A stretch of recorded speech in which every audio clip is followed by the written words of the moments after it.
कक्षा 12वीं के प्यारे बच्चों, स्वागत है सभी का इंग्लिश 50 में।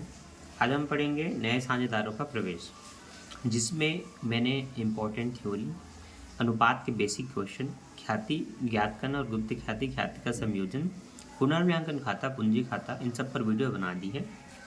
आज इसका महत्वपूर्ण टॉपिक हम कवर करने वाले हैं, जिस पे बच्चे हमेशा कन्फ्यूजन में रहते हैं और सीखने के बाद भी अगर प्रैक्टिस दोबारा ना करें तो भूल जाते हैं। और ये क्वेश्चन न 4 नंबर न 6 नंबर, पूरे के पूरे 8 नंबर और तिमाही छमाही में तो उसे ज़्यादा नंबर के भी दिए जाते हैं। इतना इम्पोर्टेंट है ये क्वेश्चन। पुराने साझेदार की पूंजी के आधार पर नए साझेदार द्वारा आवश्यक पूंजी लाना। इसमें जो नया साझेदार होता है वो पूंजी नहीं लाता, या उसकी पूंजी कितनी होगी इसको स्पष्टीकरण नहीं किया जाता। यही बोला जाता है कि पुराने साझेदार के पूंजी के अनुपात में इसके भी पूंजी संयोजन की जाएगी। तो देखो, प्रश्न पहले सुनो। सार्थक और वंश एक फर्म के साझेदार हैं जो लाभ हानि को 2 और 1 के अनुपात में बांटते हैं। वह अपने व्यापार को चलाने के लिए कुछ कठिनाई महसूस करते हैं और इस कारण वह अपने मित्र मानसी को साझेदार का प्रवेश देते हैं, जो 1/3 भाग के लिए प्रवेश करती है।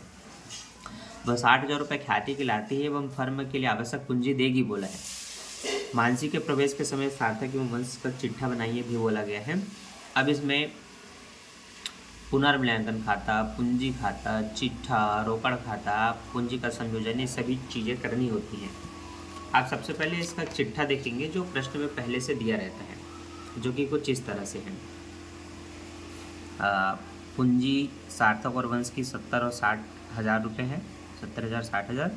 सामान्य संचय 18,000 के, बैंक ऋण 18,000 के, लेनदार 72,000 के, प्लांट है 66,000, फर्नीचर है 30, विनियोग है 40, स्टॉक है 46, देनदार 38 के हैं, डूबत ऋण 4,000 की और रोकड़ है 22,000 का। संयोजन इस पे महत्वपूर्ण होता है, जिसके आधार पर हमारी पुनर्मूल्यांकन खाते बनती हैं। स्टॉक का मूल्य 10,000 से कम कर देना है। प्लांट का मूल्य 80,000 रुपये आंका गया है और प्लांट था 66,000 का। 66 की वस्तु अगर 80 हो गई, मतलब कुछ तो बढ़ा है, उस बढ़े हुए अमाउंट को लिखना है आपको पुनर्मूल्यांकन में।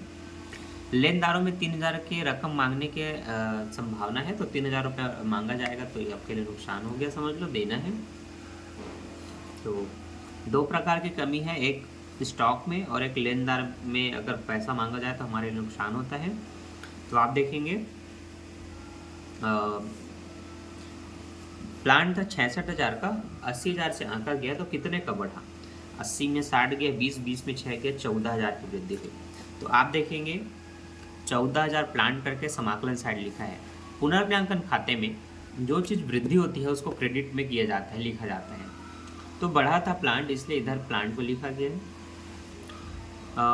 स्टॉक में 10,000 से कमी कर देना है, तो स्टॉक में सीधा 10,000 बोल करके इस तरफ कमी को दर्शा देना है। अच्छा, मैंने इसको उल्टा पढ़ दिया था। लेनदारों में शामिल 3,000 की रकम मांगे जाने की संभावना नहीं है। जब कोई लेनदार पैसा ही ना मांगे तो हमारे लिए वो लाभ हो जाता है। तो जितनी राशि नहीं मांगी जाएगी या दावा प्रस्तुत नहीं होगा वो लाभ होता है। तो इसको बाय क्रेडिटर या लेनदार को बोल करके 3,000 रुपये यहाँ लिख देना, ठीक है। अब आधे विनियोग को सार्थक द्वारा ले लिया गया और आधे विनियोग का पुनर्मूल्यांकन 25,000 से किया गया। विनियोग है कितने का? 40,000 का। 40,000 का आधा किसने ले लिया? सार्थक ने। तो 40 का आधा 20,000 उसने ले लिया। अब बाकी के आपके पास कितने के बचे? 40 का आधा 20 होता है, 20 को लेने के बाद 20 ही बचा होगा। उस 20 का मूल्यांकन 25,000 से हुआ है, प्रश्न में बताया है।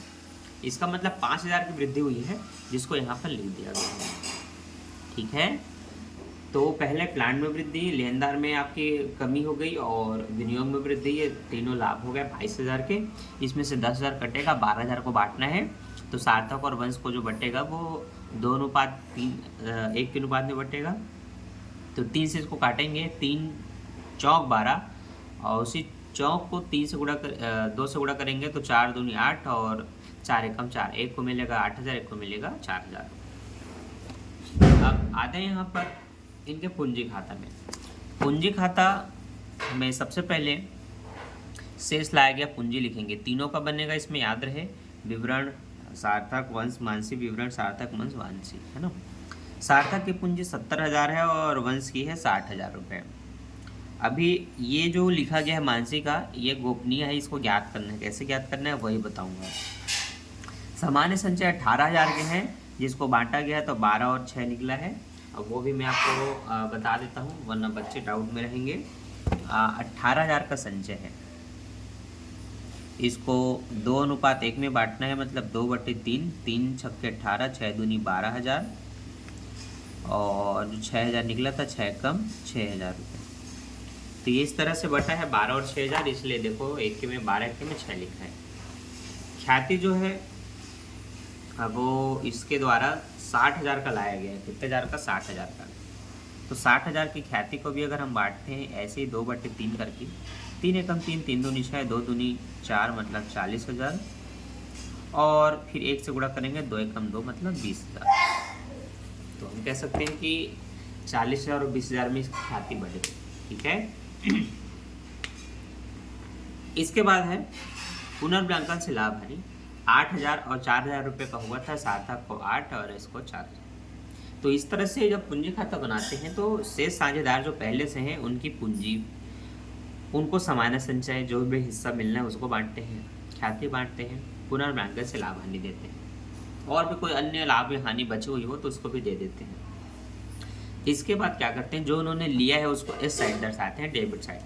तो आधे विनियोग को सार्थक ने लिया था, तो विनियोग 40 का था, 40 का आधा 20 होता है, तो सार्थक ने 20,000 का विनियोग लिया है, तो सार्थक में विनियोग बोल के 20,000 रुपये यहाँ पर शो करेंगे। और टोटल इसका इस तरफ करेंगे कितना हो रहा है, तो इसका टोटल इधर हो रहा है 1,30,000। 1,30,000 में 20,000 उसने ले लिया है, मतलब 1,10,000 उसका शेष है। वंश का टोटल हो रहा है 90,000। 90,000 में उसने कुछ भी नहीं लिया, तो इसका शेष 90,000 ही रहेगा। अब मानसी का कैसे निकला पैसा वो देखो। देखो, पुराने साझेदार सार्थक और वंश की कुल पूंजी का शेष जो है 1,10,000 और 90,000 है। ठीक है, कुल मिलाकर के देखा जाए तो लगभग 2 लाख इनकी पूंजी हो रही है। कितनी हो रही है? 2 लाख की। ठीक है, अब इसमें ध्यान देना,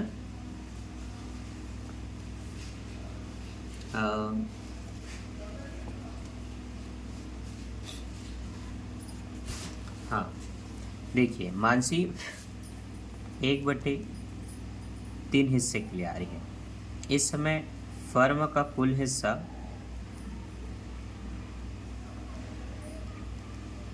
1 लिया जाता है इस तरह से, जिसमें से उसको 1/3 दिया जाएगा। तो 3 एकम 3 में 1 घटेगा, तो यहाँ पर 2/3 आएगा। तो उसको जो शेयर किया जाएगा वो 2:3 के अनुपात में किया जाएगा। तो अभी इन लोगों का जितना पूंजी टोटल निकला, इसमें उसको संयोजन किया जाएगा। तो ये कार्यविधि आप यहाँ पर देख सकते हैं, यहाँ पर बताया गया है कि टोटल एडजस्टमेंट कैपिटल ऑफ सार्थक और वंश की 1,10,000 और 90 हुआ है, 2 लाख की। 4 इसको 2/3 में आपको शेयर करना है। शेयर करते टाइम आप इसके अनुपात को उल्टा कर देते हैं कुल निकालने के लिए, है ना। कुल हिस्सा 3 है, तो आप इसको क्या करते हैं, जो पूंजी निकली है ना, उसमें से कुल निकालना है। इसलिए ये जो 2 लाख आप लिख रहे हैं उसमें इसको उल्टा करके लिखेंगे 3/2। इस तरह से 2 से ये 2 कटेगा, 1 आएगा, और 1 ये 3, मतलब ये 3 लाख निकलेगा। कितना निकलेगा? 3 लाख, है ना। अब उनकी दोनों की पूंजी तो मिला करके कितनी 2 लाख हो रही थी, इस 2 लाख को इसमें से घटा दो कुल में से, तो पता चल जाएगा 1 लाख रुपए एक्स्ट्रा है ना। ये क्या है? एक्स्ट्रा है। अब यही जो एक्स्ट्रा है ना, यही क्या है? मानसी की पूंजी है। तो हम कहेंगे एम की पूंजी जो हुई वही 1 लाख। ठीक है, तो ये एक ऐसा टॉपिक है जो केवल इसी में होता है और किसी चैप्टर में नहीं होता, इसलिए इसको बड़े ध्यान से समझना होता है प्यारे बच्चों। तो जितनी कुल पूंजी है उसमें से उसका हिस्सा मल्टीप्लाई करके भी निकाल सकते हो, या ऐसे घटा करके जो भी आया वो भी आप आंसर के रूप में लिख सकते हो। तो इसलिए देखो, आने वाले व्यक्ति की पूंजी को रोकड़ समझा जाता है, तो रोकड़ खाते को बोल करके उसके कॉलम में उसकी पूंजी को लिखते हैं। अब ये अगर क्लियर है तब आप चिट्ठा बना सकते हैं, क्योंकि चिट्ठा में पूंजी चाहिए रहता है। तो अब चिट्ठा में सबसे पहले पूंजी लिखते हैं, सार्थक की, मानसी की, वंश की 1,10,000, 90 और 1 लाख, टोटल 3 लाख रुपये। ऋण के रूप में आपके पास 18,000 के बैंक ऋण थे, तो 18,000 का बैंक ऋण लिखा गया, लेनदार 72 के थे, जिसमें से 3000 के लेनदारों ने दावा प्रस्तुत नहीं किया। 72 में 3 गया 69 आएगा, इसलिए उसके में देखिए 3000 घटा के 69 लिखा है। संपत्ति में जो बढ़ा उसको बढ़ाते हैं, जो घटा उसको घटाते हैं। तो प्लांट 66 का था, उसमें 14000 की वृद्धि हुई, तब वो 80 हुआ, उसका मूल्यांकन 80 किया गया। तो डायरेक्ट 80 लिखना है, पर यहाँ बता देना है। फर्नीचर में कुछ भी नहीं हुआ है। हाँ, विनियोग का मूल्यांकन 25,000 से हुआ था, आधे को तो लेने के बाद जो बचा है 20,000 का, उसमें से 5,000 की वृद्धि हुई, समझ लो 25 हुआ। स्टॉक में 10 की कमी मतलब 36 हो गया। डेबिटर्स 38 के थे, उसमें से ये कटने के बाद वो 34 के हो रहे हैं। रोकड़ आपके पास कितना था? 22,000। कितना था? 22,000। इसमें से ख्याति का 60,000 आया और 1 लाख रुपये उसकी पूंजी का आया। तो कुल मिलाकर के आप 1,82,000 रुपये यहाँ लिख सकते हैं, तीनों को जोड़ करके। और ये रहा उसके बाद रोकड़ खाता। रोकड़ खाता में कितना रोकड़ पहले से था, मानसिक द्वारा पूंजी के रूप में कितना रोकड़ लाया गया, ख्याति कितना लाया गया, और इन्हीं को जोड़ करके बैलेंस करके यहाँ लिख देते हैं। ये बन गया आपका रोकड़ खाता। तो ये एक ऐसा क्वेश्चन है जो 8 नंबर में आता है, और ऐसे क्वेश्चन आपको बनाने बहुत ज़रूरी होते हैं। इसमें हमने पुनर्मूल्यांकन खाता, पूंजी खाता, चिट्ठा, कार्यविधि और रोकड़ खाते देखे। इनमें से किसी भी टॉपिक में अगर आपको डाउट रहा है तो कमेंट कीजिए, ताकि आपके लिए स्पेशल वीडियो इस पर आ सके। नहीं तो हम आगे बढ़ेंगे नेक्स्ट टॉपिक की ओर। तो थैंक्स फॉर वॉचिंग। वीडियो को लाइक एंड शेयर कर दीजिए। Bye bye.